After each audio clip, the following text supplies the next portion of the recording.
Chinese birthdays are a nightmare.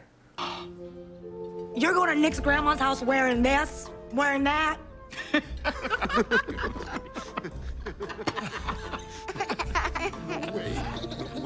I thought red was a lucky color, right? Yeah, if you're an envelope. Zing! Nailed it. It was my mom's birthday last weekend, and it just so happens that they share like the same week as Mother's Day. So I figured it'd be a good idea to fly home for the weekend to celebrate with her. I think most people would agree with me when I say that cooking is a love language, which is probably true across many cultures, not just Asian ones, right? Cooking for someone is a demonstration of love and care and nurturing.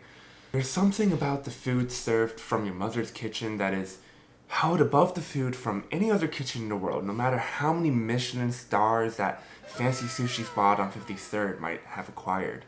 Growing up, my mother always encouraged my sister and I to try food from many different other cultures, and she often liked to experiment with trying to make it herself.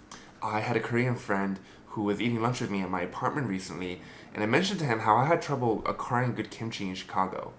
The kimchi sold at the grocery just wasn't really what I liked. He asked me what kind of kimchi brand I was using, so I showed him, and he told me, well, actually, this is considered pretty high quality kimchi. It's really well fermented.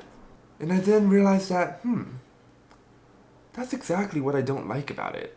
My mother and I shared the fact that we both loved spicy foods with very strong and very bold flavors. We both had a penchant for like eating spring onion or garlic just as it is. You know, sometimes we'll dip it in like black bean paste, which adds a layer of like sweetness to it. Other times we'll just chew it raw, like the way it is.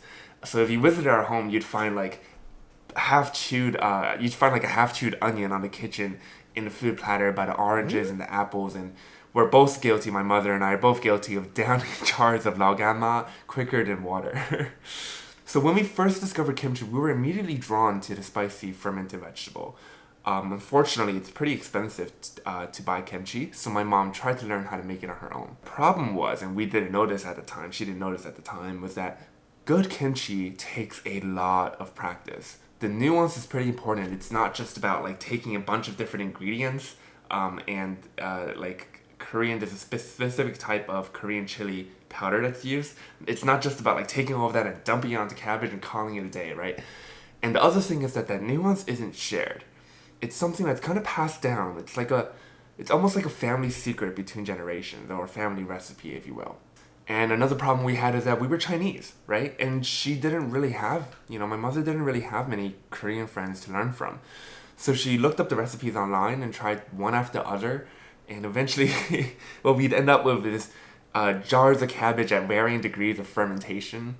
And rather than waste any of it, right, much of the kimchi I grew up eating was really poorly made and poorly fermented. So I'd grown really accustomed to and actually even preferring poor quality kimchi. So today when I pick up like a nice expensive jar of kimchi from the Oriental grocery section at my local supermarket, I find that flavor profile to be kind of out of place, even if it might be considered otherwise like the gold standard kimchi flavor, if you will. Another time growing up, my sister and I were served miso soup at a Japanese restaurant for the first time, and we immediately fell in love with this seemingly simple soup that had so many interesting, perplexed layers of flavor. Something I really love about Asian food is that it's just as much artistic as it is edible, right? The shapes and folds of dumplings and baozi, for example, have as much cultural significance and meaning on top of how the shape might affect the resulting flavor and the textures after you take it out of the steamer. Going back to my miso soup example, I really loved how, standing still, it was served as almost a clear soup. You don't really expect much from it. It looks almost like a natural river. Little pieces of tofu rocks and seaweed plants scattered throughout, and at first glance you might think, oh, it's just another body of water.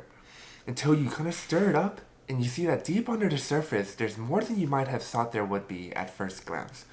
I've always loved that about miso soup. My mom saw that my sister and I clearly really enjoyed the soup, but my mom had trouble identifying the flavor. It seemed simple, a salty taste that was almost like soy sauce, kind of fishy. So that night, my mom took a bunch of different spices and sauces to stir together to try and imitate the flavor. Unfortunately, being Chinese, we had no clue what miso paste was. We'd never heard about it before in our life. It's not used in, Chinese cooking traditionally. So my mom took some fish stock, she threw in some tofu and seaweed, tasted it, and she was like, doesn't seem to quite hit the same. And then she was like, oh, you know what, let me add some soy sauce to try and bring out the salty flavor, which actually comes from miso, but we didn't know what miso was at the time. So what resulted was essentially a soy sauce soup, which, needless to say, it was absolutely awful. But it's the thought that counts, right? Anyway, my point is that cooking for family and friends is something that human beings across many cultures hold value to. It holds significance beyond does it taste good and does it fill me up, right? So, for my mom's birthday, I wanted to make her a lunch, a birthday lunch, and it turned out to be quite a bit of a nightmare. First off, Chinese people have many rules and many traditions, the basics of which you might already know, right? Like, for example, if you enter a Chinese person's home, you're supposed to take off your shoes, right? It's a shoe-free household.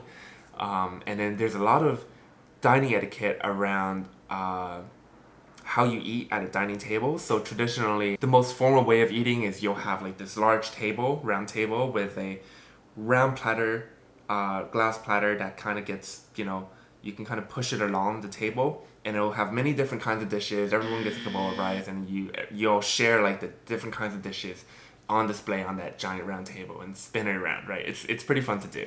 But there's a lot of rules about like where people sit. There's rules about how you use your chopsticks. So for example, you cannot stick your chopsticks straight into your food, because then that means it's food meant for the deceased. And you have to instead lay it on top of the bowl. So there's all these sorts of rules that you kind of just have to pick up growing up. And then on top of that, there are rules around Chinese birthdays specifically. So for example, noodles are a staple that must be present and eaten at a birthday. Like, noodles are to Chinese birthdays as cake is to an American birthday, maybe, right? Noodles symbolize longevity. And because of that symbolism, you cannot cut the noodle. In fact, the longer the noodle is, the better. Fish is another staple, and you have to serve a whole fish. It cannot be a part of a fish. It cannot be like a slice of the fish. It's got to be a whole fish, because it symbolizes prosperity. The word for fish is yu, which sounds like yu, which translates to abundance. So that's where it gets that from. Another rule is you cannot serve anything that crawls. So things like lobster, crabs, which I absolutely love seafood, but you can't serve anything that crawls.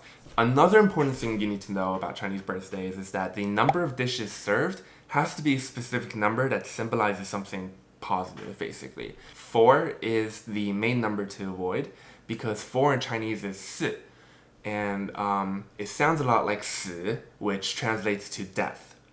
So you don't want to serve 4 dishes in a Chinese birthday, because it symbolizes death, right? So I decided to settle on making 3 different dishes, and let me tell you, even that was hard. My mom had to come in and help me finish one of the dishes. Like, it was a clam dish that I was making as well.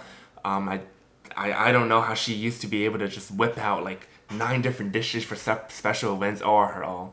I call it a maternal superpower. Maybe that's what it is. The main thing I was thinking about was, what kind of noodles should I make, right? I can make a kick-ass instant ramen noodle.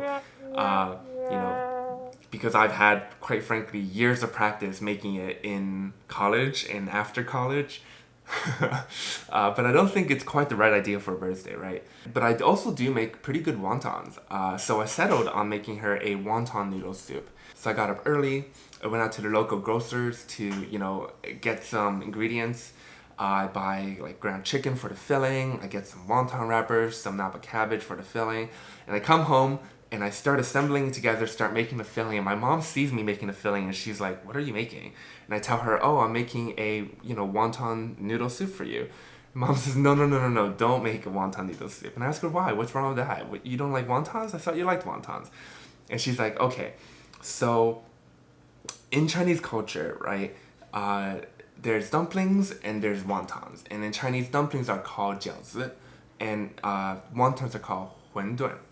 And if you're serving a guest a dish, right, like a dish between dumplings and wontons, you always serve dumplings. You never serve wontons to in an official like formal type event or to a guest, because wonton 馄饨 sounds a lot like 混蛋, which in Chinese means something like bastard or asshole or something like that. I don't actually know what it exactly translates to, but like some sort of like a derogatory curse word. So you cannot serve them 馄饨 because if you serve someone 馄饨, you're effectively calling them a 混蛋.